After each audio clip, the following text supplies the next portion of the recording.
Hello students. Last class में हमने दो तरह की स्ट्रेटजीज को डिस्कस किया था, जिसमें से एक हमारे पास थी स्टेबिलिटी स्ट्रेटजीज और सेकंड वन थी ग्रोथ स्ट्रेटजीज, या फिर जिनका एक और नाम है दैट इज एक्सपेंशन स्ट्रेटजीज।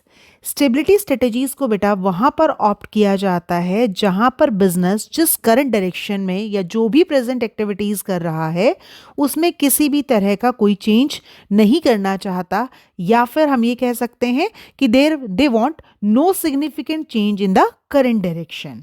और एक्सपेंशन या फिर ग्रोथ स्ट्रेटजीज वहाँ पर ऑप्ट की जाती हैं जहाँ पर एक ऑर्गेनाइजेशन एम्स करती है एट हाई ग्रोथ। और आज के इस लेक्चर में हम जो स्टडी करेंगे that is horizontal integration strategy. जो आपके पास ये मेन टॉपिक है वो है इंटीग्रेशन स्ट्रेटजीज का। इंटीग्रेशन स्ट्रेटजीज को दो पार्ट्स में डिवाइड किया गया है। One is the horizontal integration and second one is the vertical integration. आज का जो हमारा डिस्कशन है that is about horizontal integration. जो हॉरिजेंटल इंटीग्रेशन होता है उसका मतलब होता है mixing two companies at the same level of value chain. मतलब एक जैसी दो कंपनीज का आपस में कंबाइंड होना, आपस में मिक्स्ड होना, that's comes into the horizontal integration.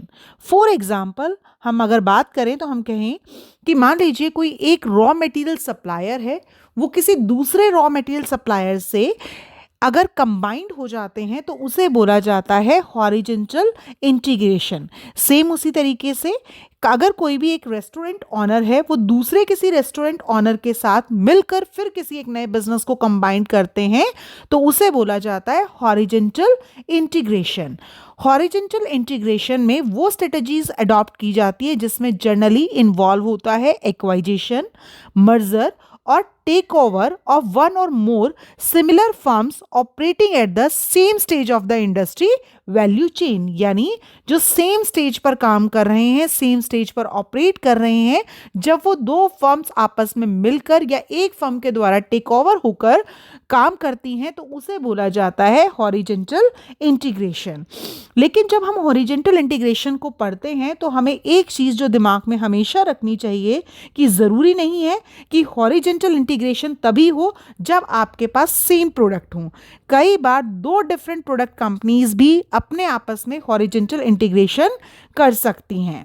जैसे हम बात करें कि हॉरिजेंटल इंटीग्रेशन जो है वो किस लिए किया जाता है, तो हॉरिजेंटल इंटीग्रेशन जो है सबसे पहला रीज़न उसको ऑप्ट करने के पीछे होता है कि बिजनेस को आप एक्सपैंड करना चाहते हैं, बिजनेस के साइज को बढ़ाना चाहते हैं, या फिर हम बात कहें expanding the business all over the world, तो आप लोग क्या कर सकते हैं, यानी कंपनी क्या ऑप्ट करती है, हॉरिजेंटल इंटीग्रेशन ऑप्ट करती है।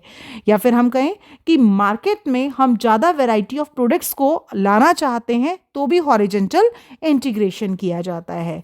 हॉरिजेंटल इंटीग्रेशन का एक एग्जांपल है कि मान लीजिए एक सोफ़ा बनाने वाली कंपनी है जो मार्केट में बहुत अच्छे प्रोडक्ट्स को सेल कर रही है, लेकिन वो चाहती है कि वो अपने बिजनेस को एक्सपैंड करे, तो उन्होंने क्या किया, इंटीग्रेशन कर लिया एक उस कंपनी के साथ जो बेड या फिर चेयर्स बना रही है।